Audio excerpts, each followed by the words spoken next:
नमस्कार. Divine fragrance tarot चॅनलवरती तुमचं स्वागत आहे. आजचं रीडिंग हे सिंगल रीडिंग असणार आहे आणि टाईमलेस रीडिंग आहे. जेव्हा कधी तुम्ही या व्हिडिओला पाहाल त्यावेळी ते लागू होईल. दुसरं म्हणजे आजच्या रीडिंगचा विषय आहे की तुमच्या सध्याच्या लाईफ सिच्युएशनवरती स्पिरिट्सचं काय म्हणणं आहे ते आज आपण पाहणार आहोत. मग सिच्युएशन तुमची काही असेल, तुमचा प्रश्न एखादा ऑनगोईंग एखादा रिलेशनशिप संबंधी असू शकतो, फॅमिली मॅटर असेल किंवा तुमच्या करिअरबद्दल असू शकतं किंवा तुमच्या इमोशनल एक्सप्रेशनबद्दल. सो जे काय आहे ते आपण आता पाहणार आहोत. त्याच्यावरती गायडन्स काय आहे तो पाहणार आहोत.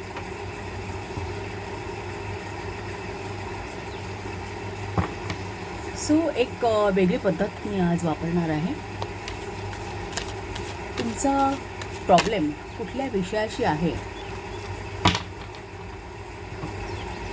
कारण हे जनरल रीडिंग आहे. आपण पर्सनल समोरासमोर बसून रीडिंग करत नाही आहोत. त्यामुळे तुमचा प्रश्न हा कशा संबंधी आहे हे आधी पहिल्यांदा फाइंड आउट करूया. त्यासाठी ना मी एक सिग्निफिकेटर कार्ड जे तुम्हाला रिप्रेझेंट करेल, हे बघा, हे मी आधी एक ड्रॉ करेन. सो हे तुमचं सिग्निफिकेटर कार्ड आहे.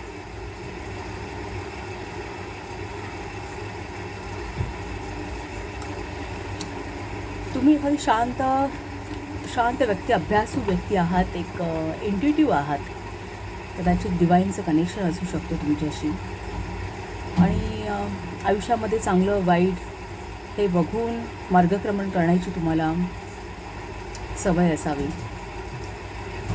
फ्रुटफुल आहात, म्हणजे रिसोर्सेस चांगले आहेत, एक एस्टॅब्लिश आहात. सो इमोशनल व्यक्ती आहात तुम्ही, असं काहीसं दिसतंय.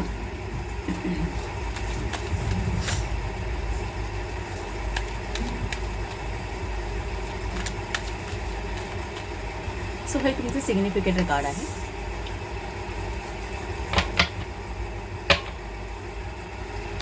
आता मी हा जरा चांगला शफल करते डेक तुमचा.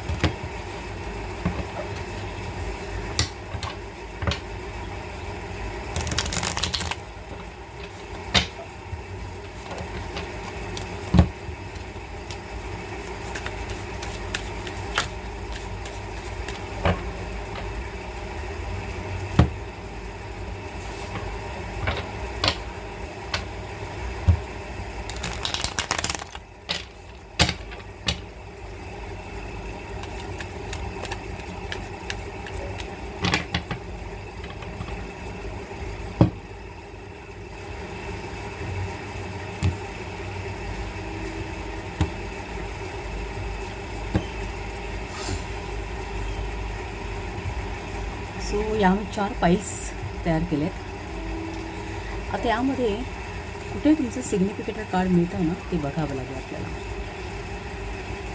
तर प्रत्येक पाईल एक गोष्ट रिप्रेझेंट करते, एक लाईफ ॲस्पेक्ट रिप्रेझेंट करते. सो त्यावरून कळेल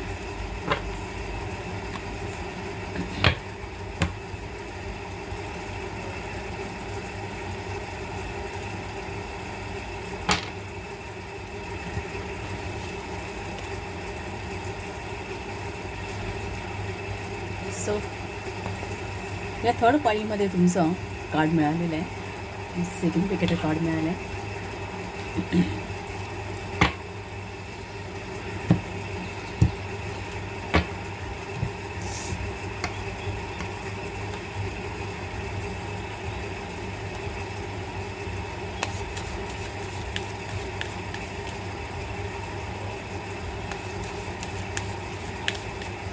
अजून काही कार्ड्स मी यातून ड्रॉ करणार आहे.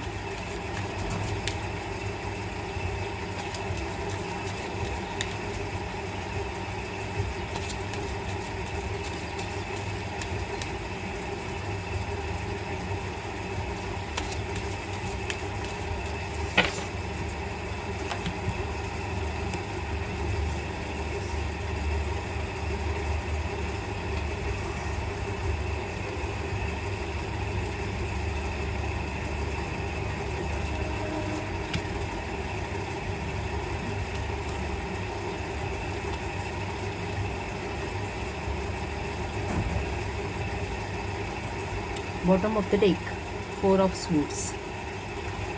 सो हे तुमचं सिग्निफिकेटर कार्ड आहे आणि तुमच्या प्रॉब्लेमचे सोल्युशन्स दाखवणारी बाकीचे कार्ड्स आहेत.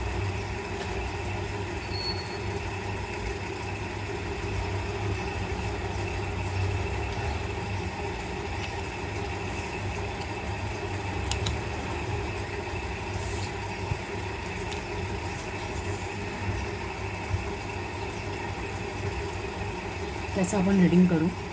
आधी मी कार्डची ओळख करून देते तुम्हाला. सिग्निफिकेटर कार्ड तुमचं हाय प्रेस्टेसचं आहे. हे दुसरं कार्ड स्ट्रेंथचं आहे. तिसरं हे टेम्परन्सचं कार्ड आहे. तिन्ही मेजर अर्काना कार्ड्स आहेत. हे 3 ऑफ कप, हे एस ऑफ वॉन्ड, हे 9 ऑफ पेंटॅकल्स आणि नाईट ऑफ वॉन्ड्स. आणि बॉटम ऑफ द डेक जो पाईल होता, बॉटम ऑफ द पाईल 4 ऑफ स्वॉर्ड्सचं कार्ड आहे. सो इथे तुमचं सोल्युशन आहे. आता इनिशियली तर असं जाणवत आहे की हा जो प्रश्न आहे हा तुमच्या ॲम्बिशन्स संबंधी असावा किंवा तुमचे हाय ॲस्पिरेशन्स, तुम्ही जीवनाबद्दल पुढे जाण्यासाठी जर काही मनामध्ये प्लॅन्स आखत असाल, काही तुमचे गोल्स असतील तर त्याबद्दल हा तुमचा प्रश्न आहे असं दिसतंय सध्या. किंवा एक सोसायटीमधलं तुमचं स्टेटस ज्या संबंधी देखील असू शकतो हा प्रश्न.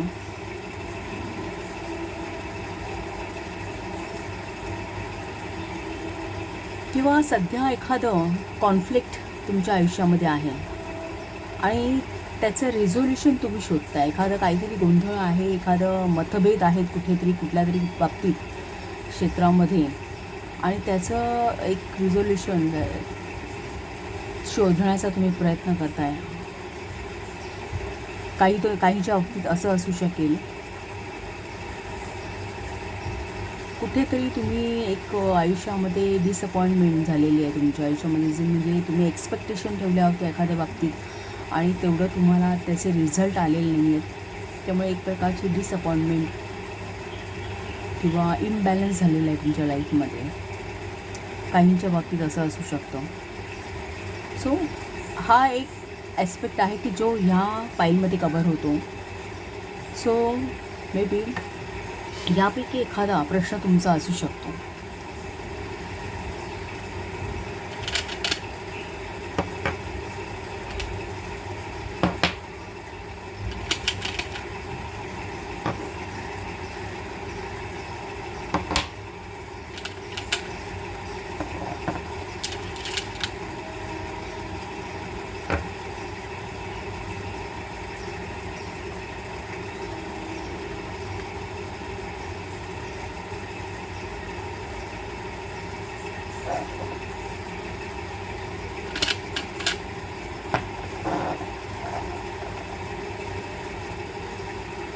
सो मी एक मिनिटभर इथे मेडिटेट करते तुमच्या कार्ड्सवरती.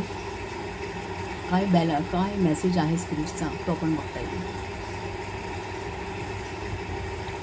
स्ट्रेंथचं जे कार्ड आहे ना, तुम्ही म्हटलं मी तुम्हाला इंट्युटिव्ह पर्सन आहात तुम्ही. एक तसं पण तुम्ही एक थोडं बॅलन्स व्यक्ती आहात असं तुमच्या सिग्निफिकेटर कार्डवर दिसतं. एक चांगलं वाईट हे मापून पुढे जाण्याची तुमची एक सवय असावी. एक तुमच्या मनावरती तुमचा एक कंट्रोल आहे. हे कुठेतरी तुमच्या सिग्निफिकेटर कार्डवरून दिसतं आहे.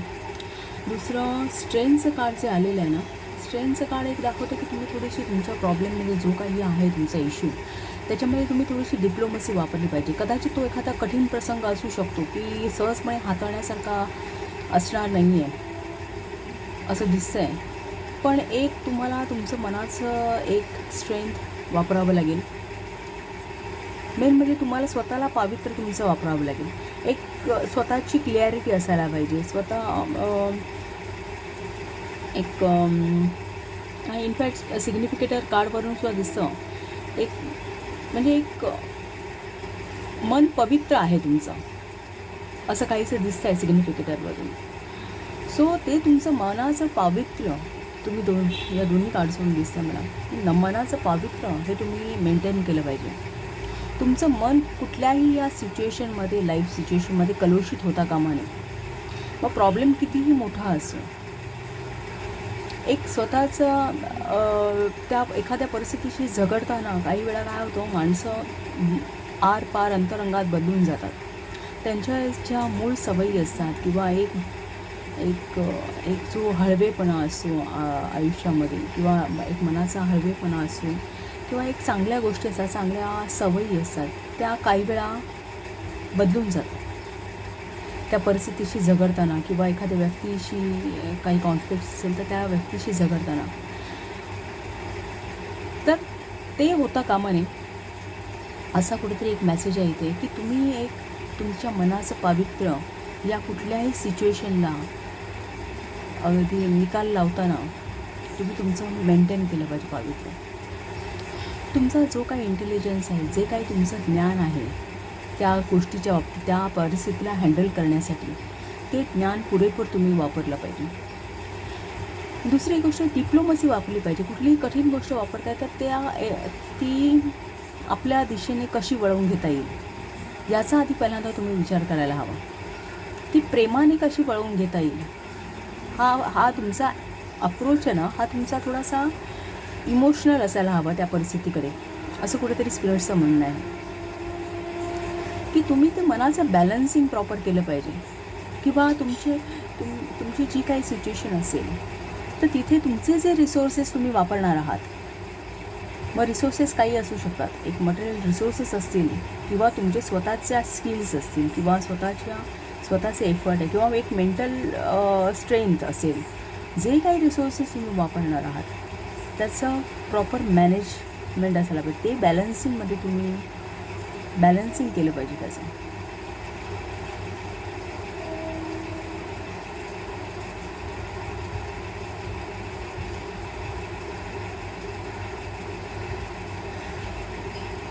तसं स्पिरिट्सचं म्हणणं आहे की ह्या सिच्युएशनमध्ये तुम्ही एखाद्या व्यक्तीची मदत मागू शकता.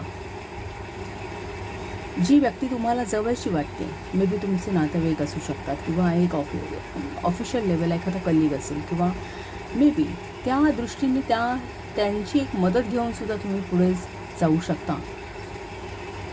कारण हे कोलॅबोरेशनचं कार्ड दाखवतं की त्या पद्धतीने जरी तुम्ही तो प्रश्न हाताळण्याचा प्रयत्न केला तर त्यातसुद्धा यश हे सक्सेस पण आहे.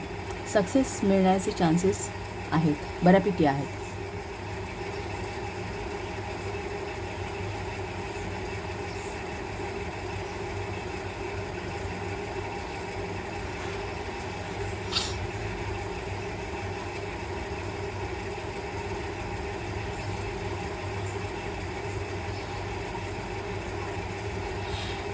तसंच जो काही विषय आहे त्या बाबतीत एक थोडीशी एक तुम्ही क्रिएटिव्हिटी आपली वापरण्याचा प्रयत्न करा.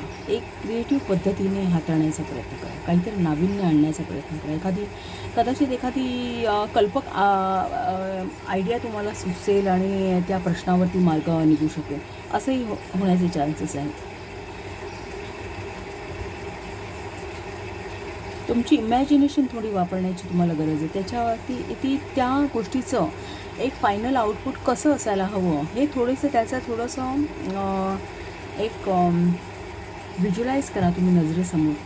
इमॅजिन करा ते.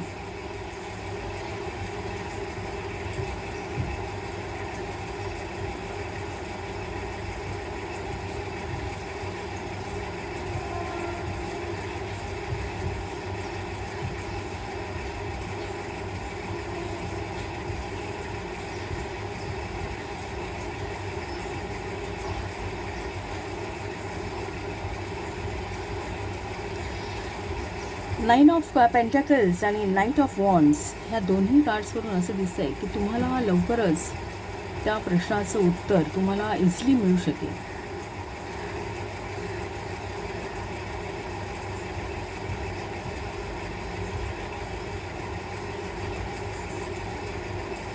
कारण हा ॲक्शन ओरिएंटेड आहे, फायर्स आहे, त्यामुळे एक तुम्हाला एक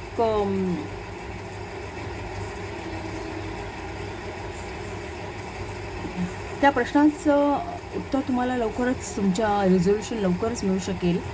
आणि ते बऱ्यापैकी, म्हणजे त्यामध्ये तुमच्या स्टेटसला धक्का लागणार नाही.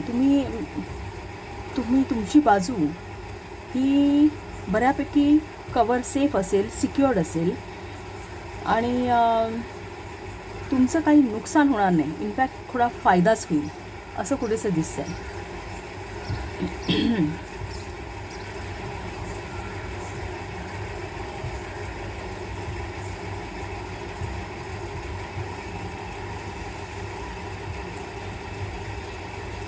आणि ओव्हरऑल तुमचा जो हा प्रॉब्लेम आहे ना, हा इंटेलेक्च्युअल लेवलला हाताळण्याचा प्रॉब्लेम आहे.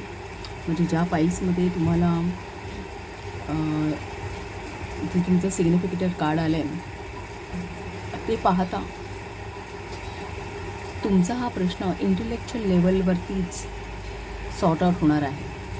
आणि म्हणून तुम्हाला हे वॉन्ड्सची कार्ड्स आलेली आहे आणि हे बॉटम ऑफ द डेक स्वॉर्ड्सचं कार्ड आहे. ते कुठेतरी तुम्ही एक पॉज घेऊन, थांबून, कदाचित आता तुम्ही जर त्या एक थोडंसं अलिप्त होऊन पब्लिकपासून तुम्ही थोडासा एक वेळ घेऊन त्या प्रश्नावरती पूर्ण प्लॅनिंग करणं गरजेचं आहे, मेडिटेट होणं गरजेचं आहे. हे असं कुठेतरी बॉटम ऑफ द डेक सांगतो. त्याच्यावरती प्रॉपर विचार करणं गरजेचं आहे. एक सगळ्या गोष्टी त्याच्याशी रिलेटेड ह्या पडताळून बघण्याची गरज आहे. आणि त्या संबंधी नको असलेल्या जे विचार आहेत ते तुम्हाला त्यातून वजा करायचे.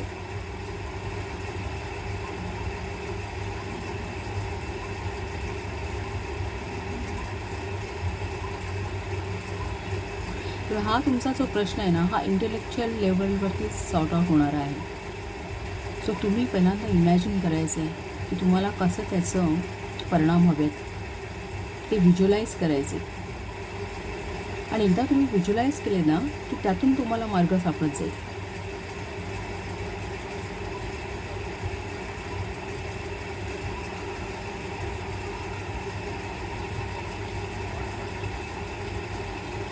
तुमचा प्रश्न कदाचित त्याच्याशी एखादी मे बी कम्युनिटी रिलेटेड असू शकतो, सोसायटी रिलेटेड असू, किंवा इन्व्हॉल्वमेंट असू शकते, पब्लिक इन्व्हॉल्वमेंट असू शकते एखादा. त्यामुळे प्रश्न तुम्ही डिप्लोमॅटिकली हांडळणं गरजेचं आहे. का तर जे काही आउटपुट असेल, जे काही तुम्ही ज्या काही ह्याच्यावरती येणार एंड रिझल्टवरती तुम्हाला यायचं आहे, तर तिथे असा विचार असायला हवा की सगळ्यांचं चांगलं व्हावं. हा थोडासा विचार यामध्ये असायला हवा. कारण हा तुमचा पर्सनल इश्यू वाटत नाही. म्हणजे जर काही कॉन्फ्लिक्ट असेल, डिस्प्यूट असेल, तर तिथे पब्लिक इन्व्हॉल्वमेंट असावी असं थोडंसं वाटतं.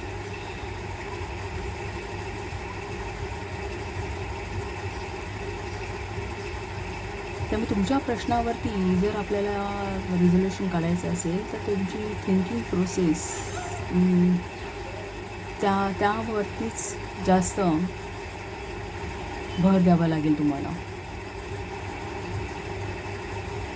तुम्ही त्या प्रश्नाकडे कसं पाहताय, तुम्हाला त्या प्रश्नाचं उत्तर कसं हवं आहे, आणि मग तिथे तुम्ही तुमची नैतिक मूल्य वापरताय का. म्हणून म्हटलं ना मी सुरुवातीलाच, कारण इथे या तिन्ही कार्ड्सवरून असं दिसतं की सिच्युएशन हँडल करताय तुम्हाला मनाची पावती ह्यांचे जे वेश आहेत ते पूर्ण पांढऱ्या रंगाचे आहेत. तुम्हाला मनाचं पावित्र्य, नैतिकता ही मेंटेन करणं गरजेचं आहे. फक्त प्रश्न हा स्वतःचा विचार करून हँडल नाही करायचा आहे. तसा हा प्रश्न नाही आहे. हा प्रश्न हँडल करताना तुम्हाला सर्वतोपरी विचार करून समोरच्याचा देखील विचार करणं गरजेचं आहे. सो जर पब्लिक इन्व्हॉल्वमेंट असेल तर सर्वांचं भलं व्हावं, आपलंही भलं व्हावं, हा जो विचार असतो ना, ती मेंटॅलिटी असणं गरजेचं आहे. त्या दिशेने तशा प्रकारेच तुम्ही तो अप्रोच या प्रश्नाला हात घाला असं स्पिरिटचं म्हणणं. की रिझोल्युशन हे सगळ्यांना मिळायला हवं. सगळ्यांच्या दृष्टीने तो प्रश्न आटोक्यात यायला हवा.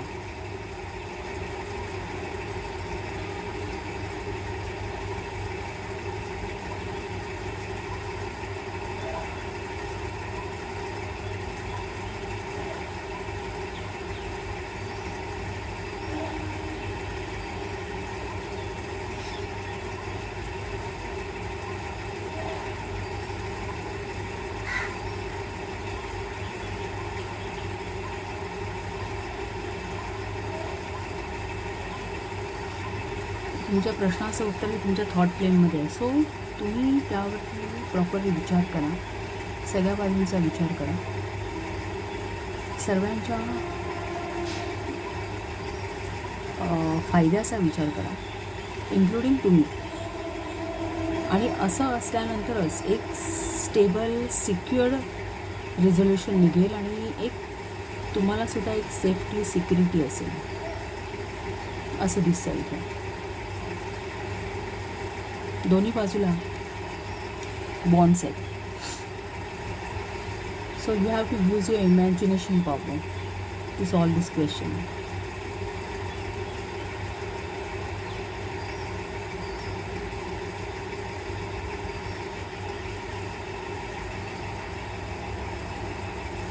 आणि एस ऑफ वॉन्ड्सचं जे कार्ड आहे ना, ते एक पोटेन्शियल दाखवतो तुम्हाला सक्सेसबद्दल. सो हा जो प्रॉब्लेम आहे तुमचा, जो ऑनगोईंग आहे, त्याच्यामध्ये सक्सेस मिळण्याचे पोटेन्शियल चांगले आहे. तुम्हाला एखादी क्रिएटिव्ह आयडिया वापरून त्यातून बाहेर पडावं लागेल.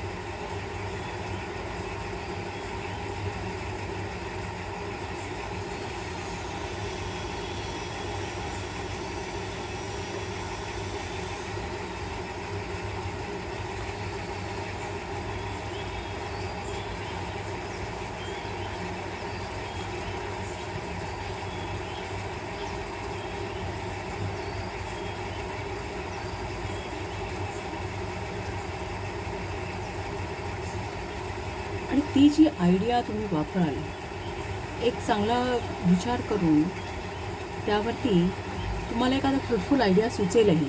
कारण ज्यासाठी हे कार्ड आहे या रिडिंगला, तुम्हाला एखादी अशी फ्रुटफुल आयडिया सुचेल तुम्ही जर व्यवस्थित विचार केला त्यावरती. आणि त्या दृष्टीने तुम्हाला ॲक्शन्स घेणं गरजेचं आहे. दोघांच्या मध्ये हे कार्ड आहे जे सक्सेसचं आहे.